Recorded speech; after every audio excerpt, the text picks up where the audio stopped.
Hello class 9 students, हम आपकी moments book का chapter number 1 the lost child read कर रहे थे और उसमें आपने देख लिया था कि वो जो बच्चा है वो डिफरेंट जो शॉप्स लगी हुई थी या जो स्टॉल्स लगी हुई थी, जैसे स्वीट मीट सेलर के पास में जाता है पहले, ठीक है ना, उस शॉप के आगे से निकलता है, फिर वो फ्लावर सेल हॉकर के पास में जाता है, उसके आगे से निकलता है।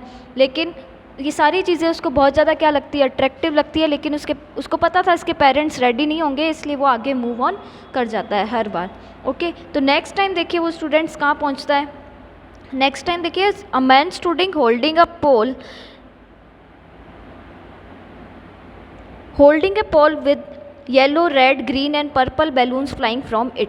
अब एक आदमी खड़ा था, उसके पास में एक पोल था, उसके पोल से क्या है, बहुत सारे क्या है बैलून जो है वो लगे हुए थे, टाई हुए थे, जैसे yellow, red, green, purple balloons उस पोल से फ्लाई कर रहे थे। The child was simply carried away by the rainbow glory of their silken colours and he was filled with an overwhelming desire to possess them all. अब वो जो उस colours के जो बैलून है, सॉरी, वो जो कलर थे बैलून के, उससे वो जो बच्चा है वो क्या हो रहा था, बहुत ज़्यादा अट्रैक्ट हो रहा था, ठीक है ना। उसको मन कर रहा था कि ये जो रेनबो ग्लोरी, मतलब वो बैलून्स जो थे वो अलग अलग डिफरेंट कलर्स के थे और उनके जो ऐसे सिल्कन कलर्स थे, मतलब जो ब्राइट कलर्स थे, उससे वो बहुत ज़्यादा क्या है अट्रैक्ट हुआ और वो वहाँ पर गया। और वो क्या हो गया, उसकी जो ओवरवेमिंग डिज़ायर, मतलब उसके दिल में जो है वो तीव्र अच्छा सी है जो जागृत हो गई कि वो सारे जो बैलून्स है वो उसको मिल जाए, ठीक है ना। But he well knew his parents would never buy him the balloons because they would say he was too old to play with such toys. लेकिन साथ साथ में ही उसको ये एकदम अच्छे से पता था कि उसके जो पेरेंट्स हैं वो उसको ये बैलून्स नहीं दिलाएंगे, क्योंकि वो ये कहेंगे कि वो बहुत ज़्यादा क्या है, बड़ा हो गया, ओल्ड हो गया इन सब टॉयज़, इन सब खिलौनों मीन्स बैलून से खेलने के लिए। सो ही वॉकड ऑन फार्दर, इसलिए वो क्या है आगे निकल जाता है। A snake charmer stood playing a flute to a snake which coiled itself in a basket. अब देखिए, अब आगे जब वो मूव ऑन करता है तो एक स्नेक चार्मर था, एक सपेरा था, वो क्या कर रहा था, अपने फ्लूट को क्या प्ले कर रहा था, और वो जो स्नेक है उसने बास्केट में अपने आप को क्या कर रहा था, कॉइल्ड कर रखा था, मतलब ऐसे कुंडली मार के वो बैठा था। और its head raised in a graceful bent like a neck of a swan. और उसका जो हेड है, जैसे वो एकदम से वो फ्लूट का साउंड प्ले करना स्टार्ट करता है तो वो जो कॉइल हुए हुए बैठा था, एकदम से वो स्नेक है जो अपना हेड रेज जो है वो करता है, ठीक है ना, इस टाइप से। और उसका जो हेड रेस करने का तरीका था वो एकदम ऐसे लग रहा था ग्रेसफुल मैनर में, मतलब कि स्मूथ अट्रैक्टिव सा था, जैसे कि कोई स्वान, हंस की नेक हो, गर्दन हो। Well the music stall into his invisible years like the gentle rippling of an invisible waterfall. अब उस ऐसा लग रहा था कि जो इनविजिबल ईयर, जो इसके ईयर्स होते नहीं हैं स्नेक के, तो ऐसा लग रहा था कि जो म्यूज़िक है वो एकदम से क्या है उसके इनविजिबल ईयर में चला गया है, जैसे कि कोई वाटरफॉल होता है, वाटरफॉल में जैसे पानी गिरता है या फिर अपने कोई पत्थर सा मारता है तो एकदम से क्या हो जाता है, साउंड सा बनता है, ठीक है ना। तो उस टाइप से वो उसको साउंड जो है वो एकदम से उसको सुनाई देता है उस स्नेक को। The child went towards the snake charmer. अब जो स्नेक चार्मर के पास में वो बच्चा जाता है, but knowing his parents had forbidden him to hear such chorus music as the snake charmer played he proceed further. लेकिन इसको पता था कि उसके जो पेरेंट्स हैं वो उसको क्या कर देंगे, फॉरबिड कर देंगे, मना कर देंगे, रिफ्यूज़ कर देंगे इस टाइप का एकदम कोरस सा म्यूज़िक, ख़राब सा म्यूज़िक सुनने के लिए जो स्नेक चार्मर प्ले कर रहा था, इसलिए वो आगे की तरफ मूव कर देता है। There was a roundabout in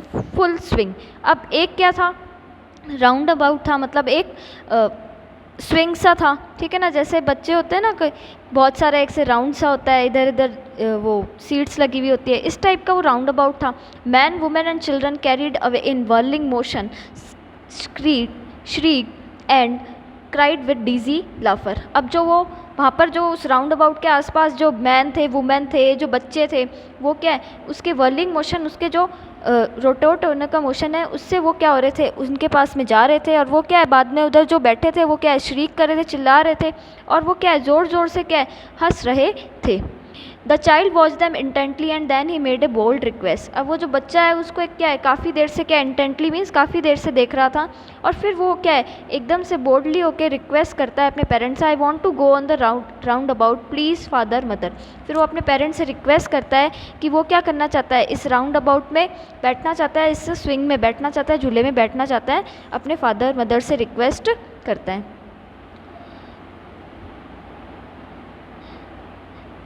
their was no reply, लेकिन उसके पेरेंट्स का कोई रिप्लाई नहीं आता है. He turn to look at his parent, फिर वो टर्न करता है अपने पेरेंट्स को देखने के लिए.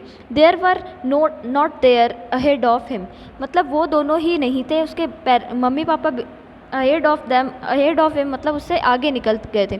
ही turn to look on either side, फिर वो दूसरी तरफ देखता है. दे वर नॉट देयर, वो उधर भी उसके पेरेंट्स नहीं थे. ही लुक बिहाइंड, फिर वो पीछे की तरफ देखता है. There was no sign of them, उनका कोई नामो निशान नहीं था, मतलब वो अपने पेरेंट्स से क्या हो गया था, अलग हो गया था, सेपरेट हो गया था, मतलब वो बच्चा अब क्या हो गया था, लॉस्ट हो गया था. A full deep cry rose within his dry throat and with a sudden jerk of his body he run from where he stood crying in real fear. Mother father, अब एकदम से क्या हो रहा था, ज़ोर ज़ोर से वो क्या कर रहा था, रो रहा था विद ड्राई थ्रोट, मतलब उसका गला जो है वो सूख गया था. और वो एकदम से अपने बॉडी को क्या है, झटके से क्या है, जहाँ पर वो खड़ा था वहाँ से वो एकदम से क्या है, भागना स्टार्ट करता है. और भागते वो क्या कर रहा था, एकदम अब उसको बिल्कुल डर सा लग रहा था, क्योंकि वो क्या हो गया था, अपने पेरेंट्स से सेपरेट हो गया था. वो ज़ोर ज़ोर से रो रहा था, और रोते हुए वो सिर्फ क्या, उसके आवाज़ आ रही थी, mother father. Tears roll down from his eyes hot and fierce, मतलब कि उसके जो आँखों से हैं वो आंसू निकल रहे थे, और उसका चेहरा बिल्कुल क्या हो गया था, गर्म सा हो गया था, और उसके चेहरे पर पूरा क्या था, एकदम डर सा छाया हुआ था. His flush face was convulsed with fierce, और उसका जो मतलब इस टाइप से जो उसका पूरे चेहरे पे क्या है, एकदम पैनिक सा था, ठीक है ना, डर सा था. आंखें जो है उसकी पूरी क्या हो गई थी, रेड हो रखी थी. इस कारण उसका जो चेहरा है वो पूरी तरह से क्या दिख रहा था, एकदम जैसे होता है ना, डर सा, ऐसा लग रहा था उसका चेहरा. Panic stricken he run from one side first then to the other hither and thither in all directions. अब देखिए, अब उसका क्या हो गया था, एकदम वो डर से क्या हो गया था, पैनिक स्ट्राइकन हो गया था, पूरी तरह से डर गया था. और वो कभी एक तरफ भागता है, कभी उधर भागता है, कभी इधर टिधर, मतलब आगे पीछे भागता है, ठीक है ना, सारे डायरेक्शन में. Knowing not where to go, और उसको पता था कि अब उसको क्या करना है, कहाँ जाना है. मदर फादर ही वेल्ड, और वो ज़ोर ज़ोर से रोता है, mother father mummy papa. His yellow turban came untied and his clothes become muddy, अब उसकी जो टर्बन बांध रखी थी, पगड़ी बांध रखी थी, वो भी अनटाई हो गई थी, खुल गई थी. और उसके जो कपड़े हैं वो बिल्कुल क्या हो गए थे, मडी हो गए थे, मिट्टी से हो गए थे. Having run to and fro in rag of running for a while he stood defeated, his cries suppressed into sobs. अब वो क्या है, ज़ोर ज़ोर से कभी इधर भाग रहा था, टू एंड फ्रो मतलब जैसे मूवमेंट होता है ना, कभी इधर भागा कभी उधर, तो उस टाइप से वो क्या है, भाग रहा था. In a rag of running for a while, मतलब उस गुस्से में, ठीक है ना, और डर भी था उसके साथ में.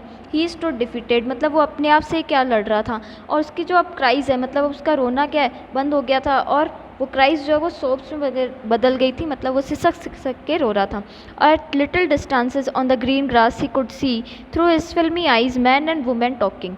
अब वो थोड़े डिस्टेंस पे, थोड़े दूरी पे वो देख सकता था कि ग्रीन ग्रास पर जो है वो अपनी फिल्मी आइज़, मतलब उसकी वो इतना ज़्यादा रो रो के क्या हो गया था, उसकी आइज़ बिल्कुल क्या हो गई थी, ऐसे फिल्मी सी हो गई थी, मतलब उसकी आंखों के आगे क्या है, थोड़ा सा ऐसे धुंधलापन सा आ गया था. वो देख सकता था कि कुछ मैन वुमेन क्या है, बातचीत कर रहे हैं. He tried to look intently among the patches of bright yellow clothes but there was no sign of his father and mother among these people. और वो क्या है, बहुत ज़्यादा गौर से देखने की कोशिश कर रहा था उस जो ब्राइट येलो क्लोथ्स दिखाई दे रहे थे उसको, मतलब जो ज़्यादातर लोगों ने येलो कपड़े पहन रखे होंगे, तो उन क्लोथ्स के बीच में वो अपने मदर फादर को देखने की कोशिश कर रहा था, लेकिन उसके मम्मी पापा की कोई भी साइन उसको दिखाई नहीं देता है उन लोगों के बीच में. Who seem to laugh and talk just for the sake of laughing and talking, और जो सिर्फ क्या है उसको हंसते हुए बातचीत करते हुए दिखाई दे रहे थे वो लोग. ओके स्टूडेंट्स, आगे का पार्ट जो है वो इस चैप्टर का वो अपने कल रीड करेंगे. तब तक के लिए goodbye, have a nice day.